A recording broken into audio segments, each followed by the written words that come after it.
Nagpasa ang Quezon City Government ng Ordinance Number 2307 o ang Citizens Arrest Ordinance kung saan inaatasan ho ang mga presinto o iba pang law enforcement offices na tanggapin ang mga suspect na citizens arrest. Ito'y nagbibigay kapangyarihan sa publiko na isuplong sa pinakamalapit na presinto ang mga suspect sa isang krimen.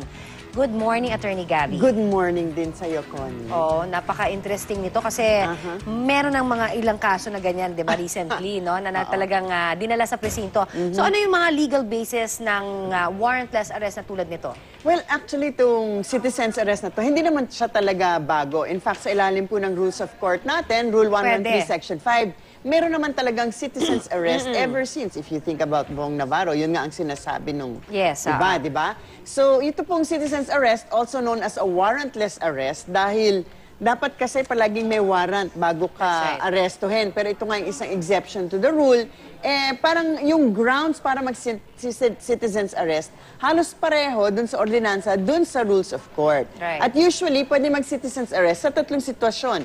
Una, yung tinatawag po nating in flagrante delicto o yung caught in the act na ginawa po sa harap ninyo yung isang offense o yung isang krimen, so dapat aarestuhin agad. Hindi naman pwede na, dapat walang time lag. So pag nangyari, hindi naman pwedeng 5 buwan na nakaraan na iniisip ninyo kung mag-arrest kayo o hindi, di ba? Dapat right away.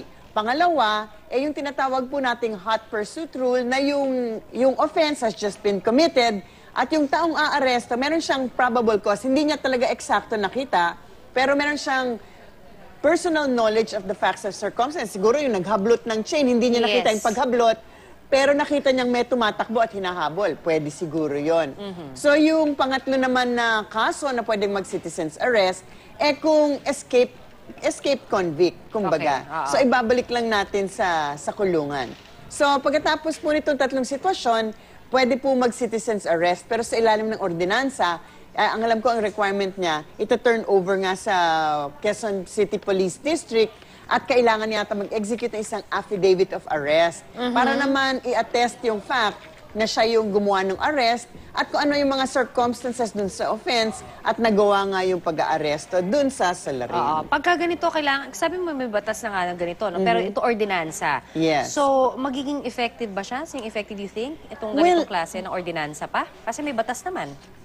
Oo nga eh. Actually, hindi ko pa nababasa ng buong-buo yung details ng ordinansa. So, actually, parang nandun na rin naman yung batas. Pero siguro pinag-iigting nila. So, pero yung, in my personal opinion, di ba? Kung gusto nyo talagang gawin ang inyong duty biglang isang citizen's arrest, dapat yung paninindigan ninyo, itutuloy nyo hanggang dulo. Katulad ng affidavit of arrest na yan, syempre, pagkatapos yung execute yan, para kang witness eh. So, tatawagin ka ulit para sabihin, ikaw ba talaga to?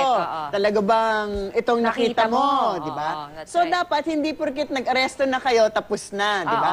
Maaari pa kayong tawagin para siguraduhin na ma-pursue yung case. Ma-pursue yung case.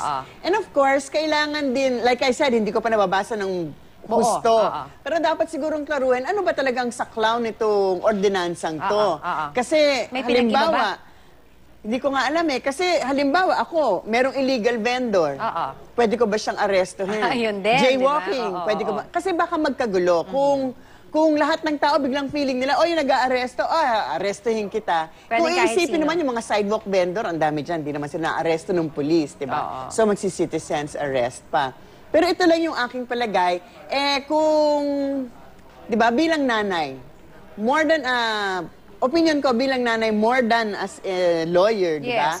Kung magsi-citizens arrest, kung papayuhan ko yung anak ko, isipin mo rin muna yung sarili mo. Kasi kung criminal element talaga yan at may dalang patalim o may dalang barel, siguro imbis na kayo yung maglalakas loob na mag-citizens arrest, mas mabuti pa, tawagin nyo na yung pinakamalapit na polis o yung pinakamalapit na barangay tanod, halimbawa. Kasi baka hindi rin natin kayanin kung tayo mismo ang aaresto. So, kailangan yung i-analyze yung sitwasyon.